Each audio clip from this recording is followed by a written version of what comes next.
Welcome to Mac Voices. This is the talk of the Mac community, and I'm Chuck Joyner. Folks, as you can tell, things are just a little bit different. I'm in a hotel room in San Francisco getting ready for Macworld iWorld 2013. My guest is sitting at home getting ready for, I believe, a move, and we'll talk about that in a second. So our picture and all may not be quite what you're used to, but Macworld iWorld 2013 is the big news, but that doesn't mean the world stops everywhere else, and I didn't want to wait to get Kirk McElhearn on to talk about his new Take Control book, Take Control of iTunes 11. Kirk, it's great to see you. Thanks so much for taking the time. It's good to be back, Chuck, and it's nice to see you on video this time instead of just doing this with audio. Yeah, I think it adds a dimension. You know, the audio is great, and it has been for a long time, but the world is changing, and so we're trying to change with it a little bit. Yeah, we are different colors. I'm pink and you're yellow, but other than that, and we're also 9 hours away in time zones, and that's one of the miracles of modern technology that we can do this. Absolutely, absolutely. And I'll try to fix the pink and yellow thing in post. It's a little bit different in the less than controlled situations. True. So, Kirk, Take Control of iTunes 11 is your latest effort, and this one I think probably was a bit of an effort, because iTunes 11 was not just a little minor bump. It changed a lot of things. Yeah, iTunes 11, I like to say it pulled the rug out from under longtime iTunes users.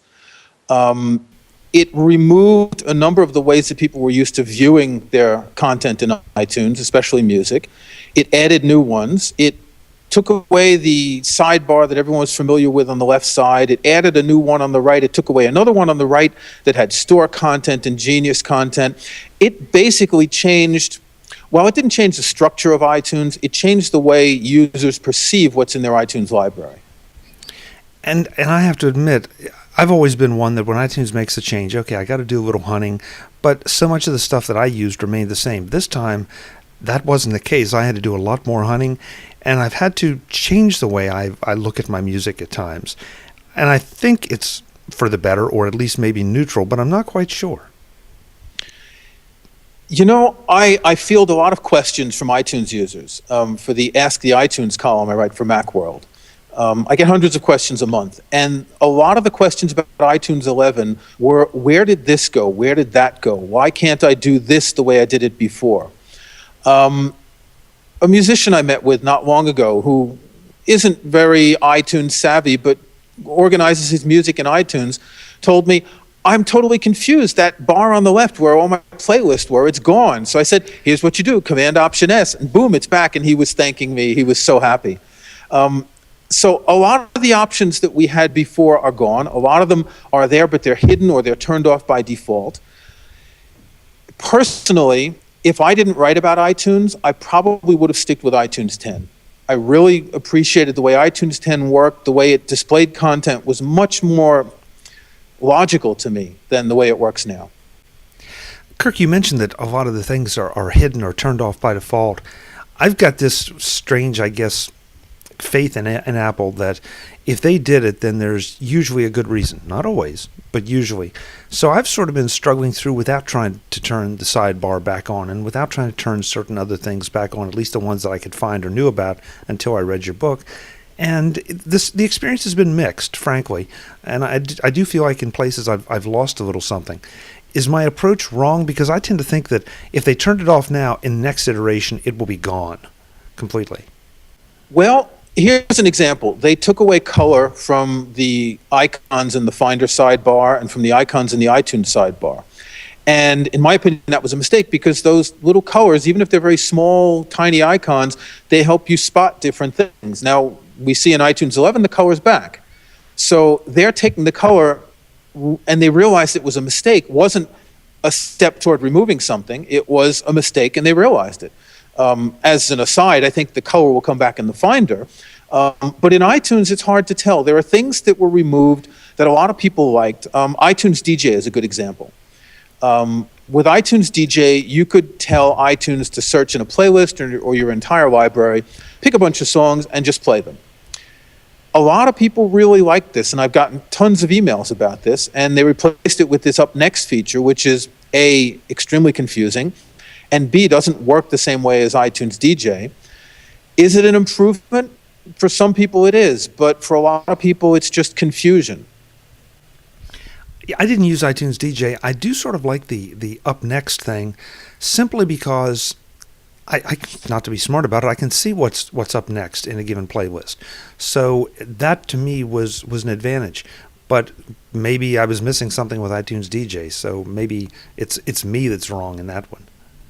No, I don't think the user was ever wrong. I think the way you approached it meant that you saw things in a certain way. With iTunes DJ, you could, for example, pick a playlist, and it would be an iTunes DJ, and each time a song was played, it would move up into the part that's dimmed, and you'd see the next song and all the next songs that were coming. With Up Next, you can see them, but only if you click on the Up Next icon, which then, of course, displays a list which kind of gets in the way if you're looking at something else, so you don't want to keep it open. It's two different approaches. Personally, I find that Up Next is too confusing for most users. It took me a long time to figure it out. It took me a couple of days of testing different use cases, adding things, starting to play things, deleting them, removing them, to really figure out how it works. One thing that I did notice, that at least for the Apple scripts that I use, I didn't find that they were broken, which was, I was sweating a little bit on that one, because those have come to be an essential part of the workflow to produce the shows, but also just the way I interact with my music. So that was a bit of a relief. But I can't believe that can happen too often if you're going to do these major overhauls. Well, there are two things here. First of all, it's good that iTunes is still Apple scriptable. There's always the worry that with a new version they'll remove this ability. iTunes may be the Apple program that uses the most Apple scripts, and in part because of one person, Doug Adams, who runs the Doug's Apple Scripts website. Doug's a good friend of mine, and as soon as iTunes 11 came out, we were chatting on messages, talking to each other, saying, okay, this is missing, this is new, and he was looking in the Apple script library to make sure that everything still worked. I think he found a couple of things that changed, very minor, that didn't affect most of his scripts, but he was relieved that Apple Script is still usable in iTunes. Will this continue with Apple's trend towards sandboxing and limiting the way the user can access things? Are they planning to remove Apple Script in the long term? I certainly hope not. I use Apple Scripts a lot to tag files, for instance, and there's even a bonus chapter in my book about my 10 favorite Apple Scripts. If they removed Apple Script, as you say, for you in producing your shows, and for me in tagging files, it would make things a lot more difficult. Kirk, do you get the impression that iTunes 11 is a situation where they change things just to change things, or do you think that they made some improvements? I know I have an opinion on that particular topic, but I'd like much more interested in hearing yours.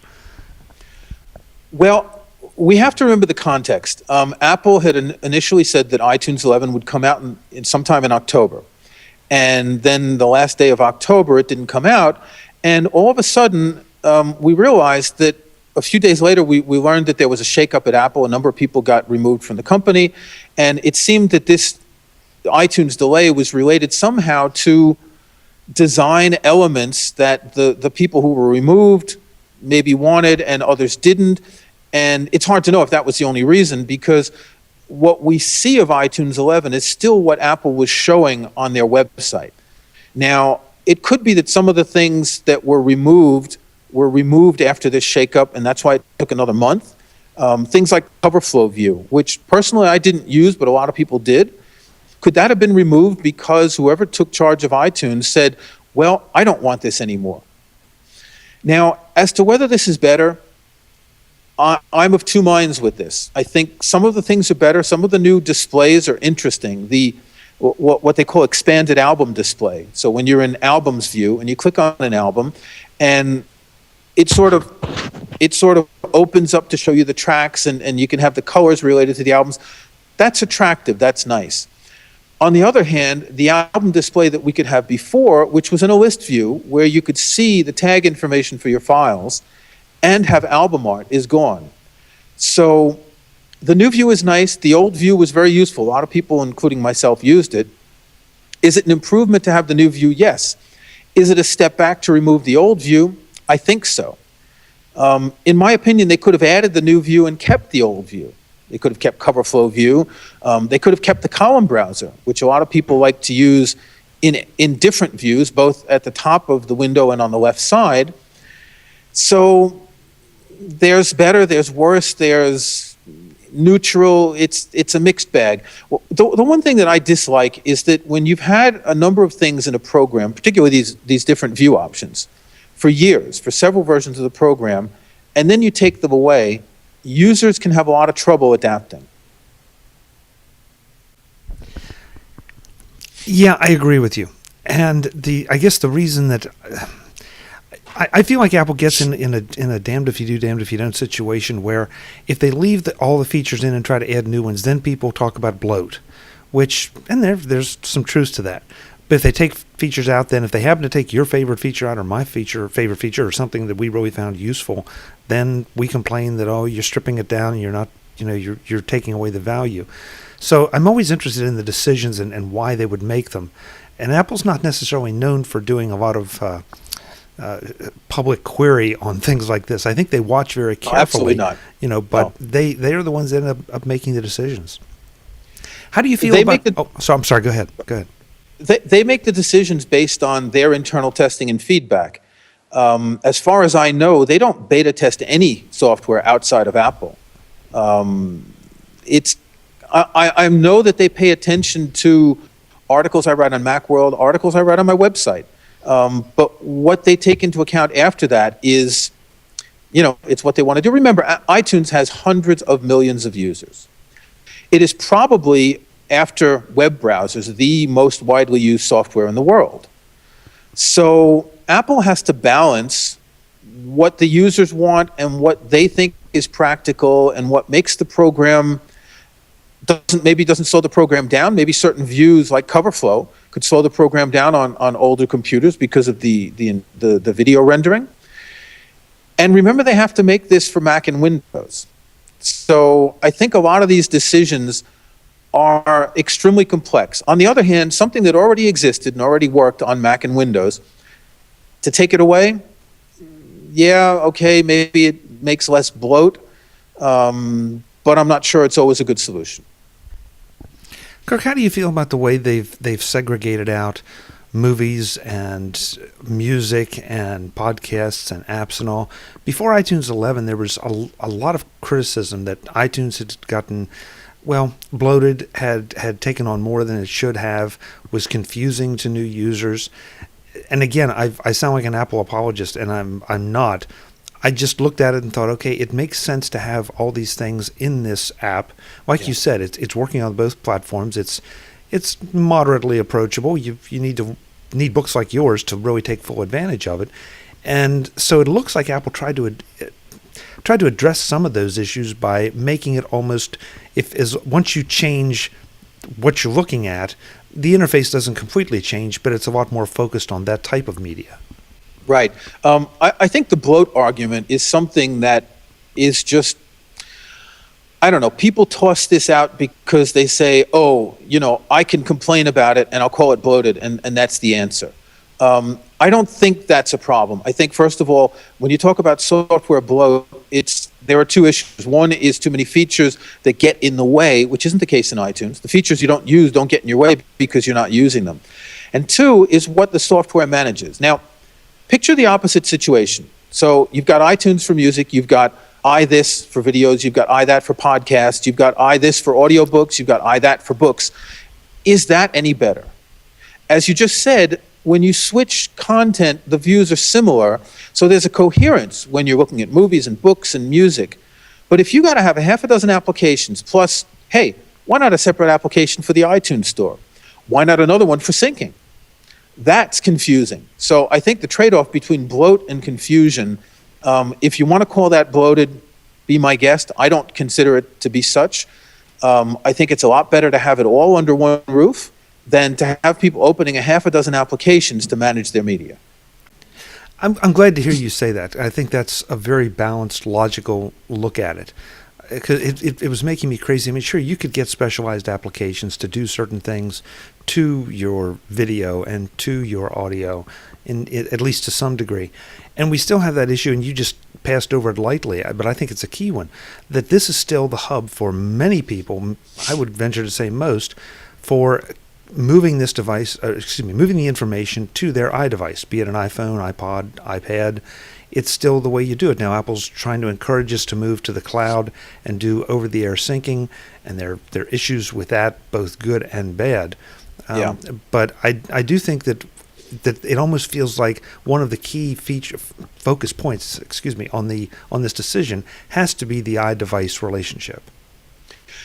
Yeah, because it is essentially the only program that interacts with iDevices. There are other ways if you jailbreak a device, and there are hacks that you can use, but 99.9% of people use iTunes for that purpose. The majority of people don't have a lot of content. They don't have 100,000 tracks in their music library like I do. They don't have, let's say, all of your podcasts that you record that you probably store in iTunes. They don't have maybe 100,000 tracks that a DJ might have, or people with big movie or TV collections. The majority of people that I've talked to have a few thousand tracks of music, a dozen movies or two. TV shows are interesting. A lot of people have a lot of TV shows because they'll buy entire seasons. And those can add up pretty quickly. But we're still under the 5,000 item library for most people.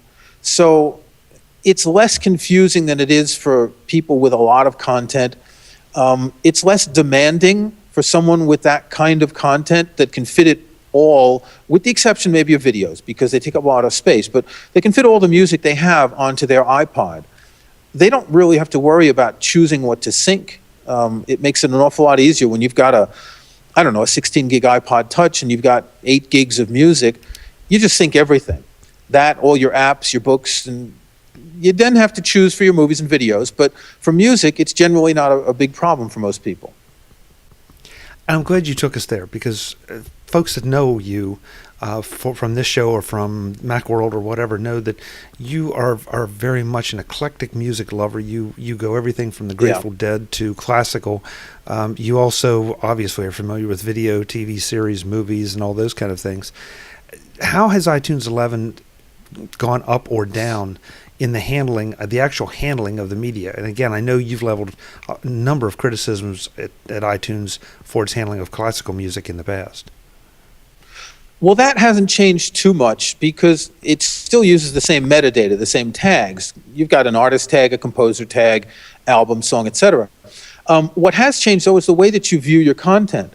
I mentioned before that there was this view called album list view in iTunes 10. So you would have your album art in one column on the left side, and all of your tracks would be in lines, and you could choose which columns of metadata you would display. Now, the closest thing to that is what's called Songs View, which displays these different lines in the metadata, but doesn't display the album art. So you're looking at a long list. Imagine you're looking at a spreadsheet with, 1,000, 5,000, 20,000 lines, and nothing to visually mark the separation between one group and another, one group being an album. In Album List View, you had that album art, you had a little extra space above and below, so when your eye looked at the iTunes window, it would immediately focus on the tracks that were in an album. And that's not the case anymore. And I find that as an album listener, I tend to listen to albums more than individual songs or playlists. It's much more difficult for me to look at my iTunes library and spot what I want to find. Okay. How about from the video standpoint? Any enhancements there you think that have significantly improved or taken a step back in the handling and organization of video? Well, I mentioned this expanded album view. So you click on an album and iTunes window sort of drops down and shows the contents of the album. And there's a similar view in, for instance, TV series or movies. And I think that's excellent for TV series. So you've got this one icon which shows the TV series. You click on it, and you've got all the episodes that show. With a TV series, you don't care about the artist, the composer, or anything. You just care about the name of the episode and maybe the number of the episode, the number of the season. So I find this works very well for TV series. A little bit less for movies because it takes up a lot of space and it doesn't really show you much useful information. So yeah, there's an advance there for TV series, and there's a big step backwards for music. One thing I've had some confusing results with is I believe, and I don't have it up in front of me right now, I think it's the home video category. I find things landing in the home video category that I didn't put there, and I'm not quite sure how iTunes decided they went there, and then I have to go in and edit the metadata to try to get them out and back to where I want them or believe they should be. Well, it's simple. Every video you add to iTunes that you add, not that you purchase from the iTunes store, every video you add is labeled as a home video. And you have to go to the, you have to press, you have to, 3, 2, 1. You have to click on the video, or the videos icon, press Command-I, click on the Options tab, and then go to the Media Kind menu, and that's where you choose the kind of video you want. But by default, iTunes assumes that any video that you're adding is a home video, even if it's a video that you ripped from a DVD. So, yeah, as you say, you need to change everything, because anything you add that doesn't come from the iTunes store doesn't have that tag set saying it's a movie or a TV show. Okay, now all of a sudden it makes sense, because that's why all my video podcasts and everything that come in through iTunes are landing correctly. But if I bring anything in from any other source, that's where they end up. Right, and for you, if you're making a video podcast like this, you're going to change the media kind to podcast and not to movie or TV show, obviously. Right. Right. Okay, that's good. So there's a logic there. It's a little bit surprising, but it's logical. Yeah, well, there's always logic. You just got to find it. Yeah, some of the things aren't as logical as they may seem. At least they don't seem to when you first look at them. Yeah, and I wanted to go back and especially mention your comment about the return of color. Again, it's not too often I disagree with Apple vehemently, but I think they made a huge mistake in iTunes and in the Finder, and I hope that we do get those back. I think from an accessibility standpoint, but just from a productivity standpoint, you're right. I may not be able to see all of the icon, but if I know it's a little splash of red or green or blue or whatever, I have a better chance of picking it out, especially if the icons are small. And that's becoming a bigger and bigger issue with these Retina display Macs and the higher resolutions.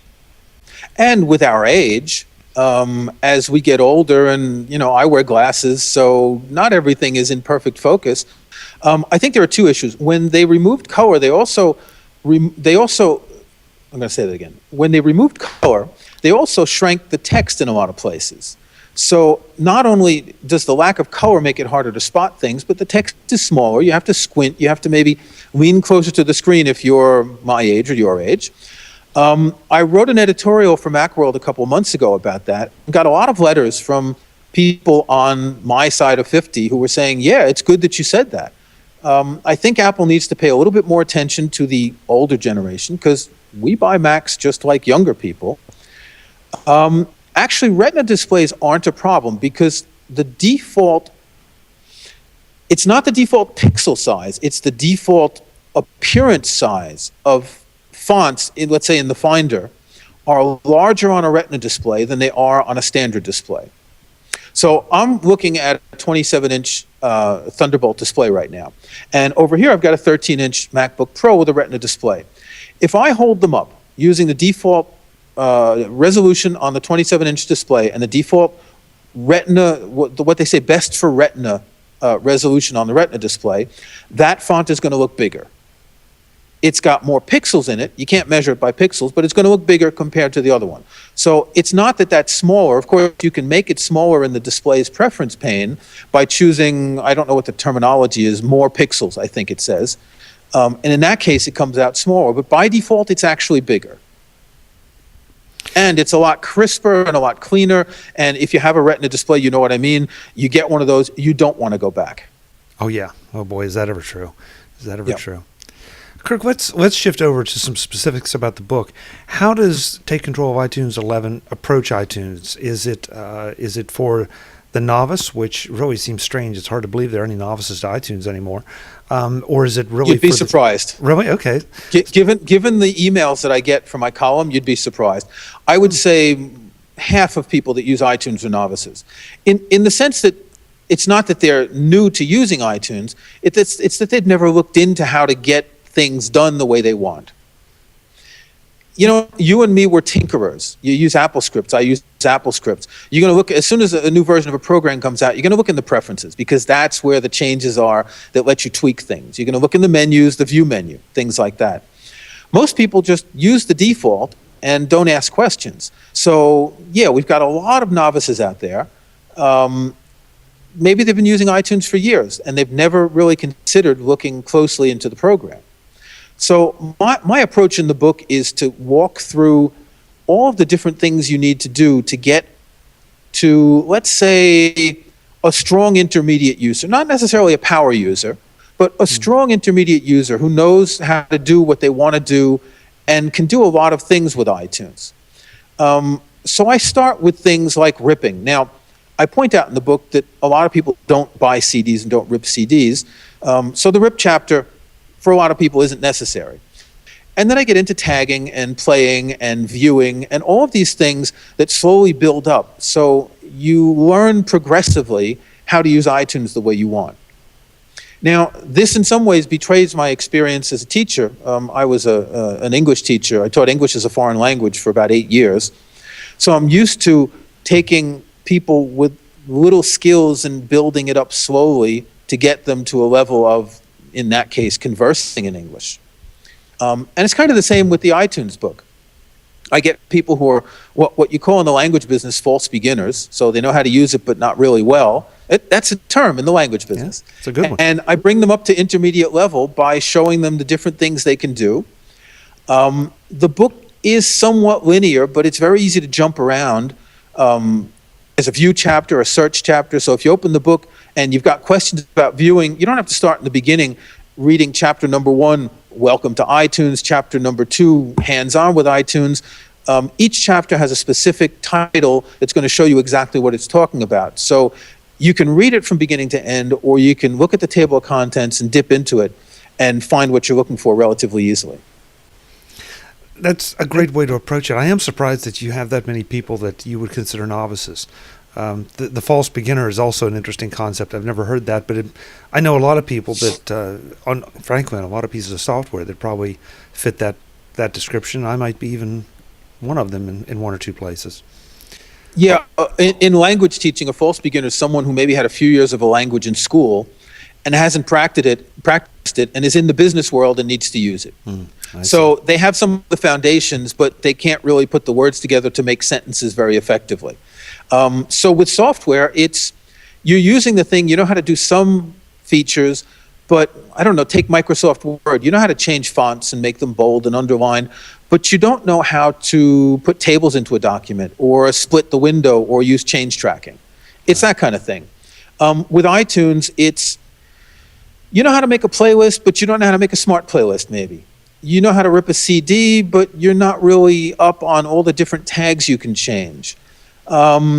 You know how to use the basic views, but you don't know how to tweak them to see exactly what you want. That kind of thing.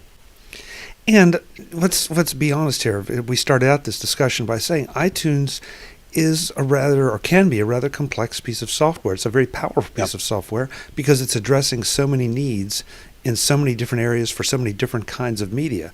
So there's nothing wrong, or don't be surprised if you don't know all these things. You may not have had a need to up until now or a desire to. And if you do now, then Kirk's book is the perfect place to go.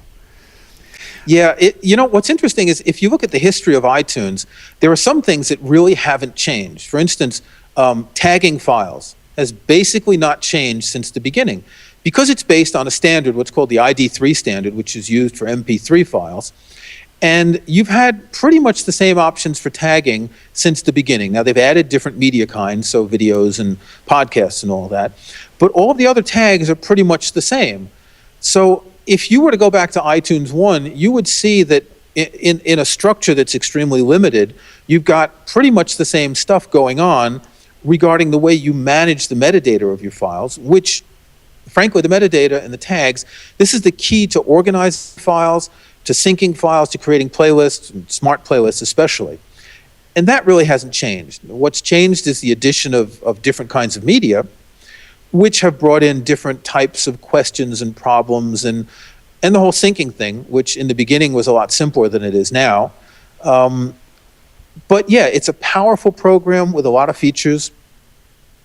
It's easy to use simply if you don't have a big library, but if you have a big library or if you want to go further, then there's a lot of stuff you can learn about. Obviously, at takecontrolbooks.com, that's where you're going to find the book. How much is this one, Kirk? It's $15. It's 192 pages, so it's getting to be a pretty thick book. Of course, it's an ebook, so you don't see how thick it is. But it's about 55,000 words, and you know what that means. That's a pretty dense book. And it needs to be. Again, there's a lot there, but you've broken it down logically so that I can jump in and learn what I want to know without having to tap into the things maybe I wasn't quite ready to experience yet. Or things you don't need. It's easy to skip over a chapter that doesn't interest you. If you don't care about ripping CDs, you can skip that whole chapter. If you don't care about searching, you don't need to read that chapter. And obviously, the AppleScript chapter doesn't apply to Windows users, so they're never going to read it. Or they'll read it and they'll think, gee, why can't we do that with Windows? You can. Buy a Mac. Sorry.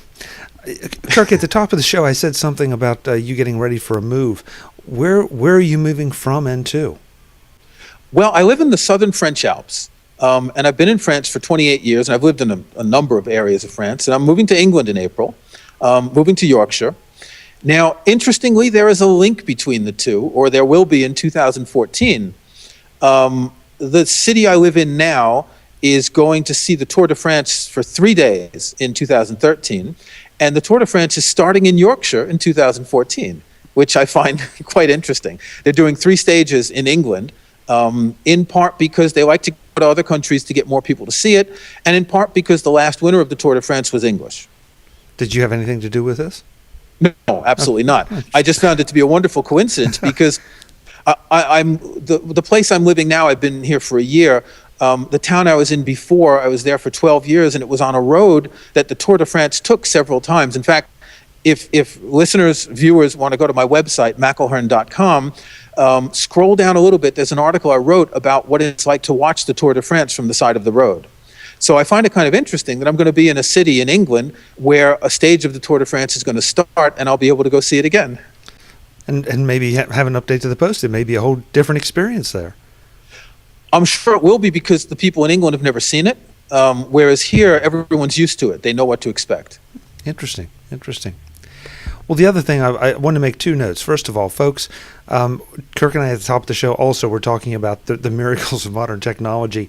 And throughout the show, we've had some video stutters.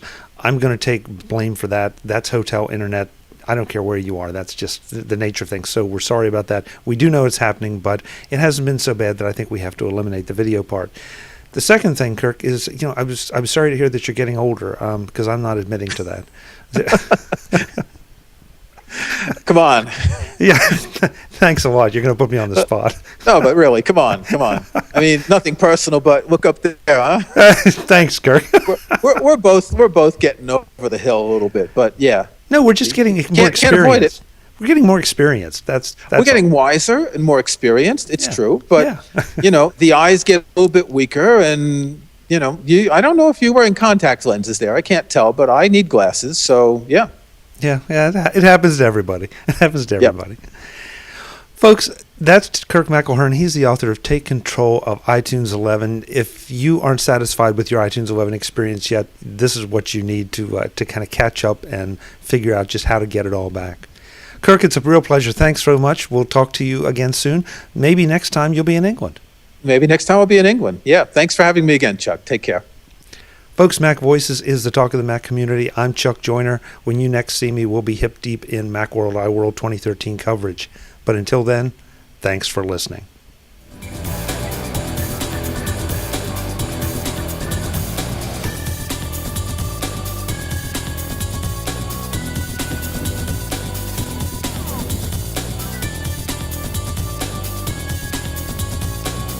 Mac Voices TV is part of the Mac Voices Group at MacVoicesGroup.com. Advertising handled by Backbeat Media at BackbeatMedia.com.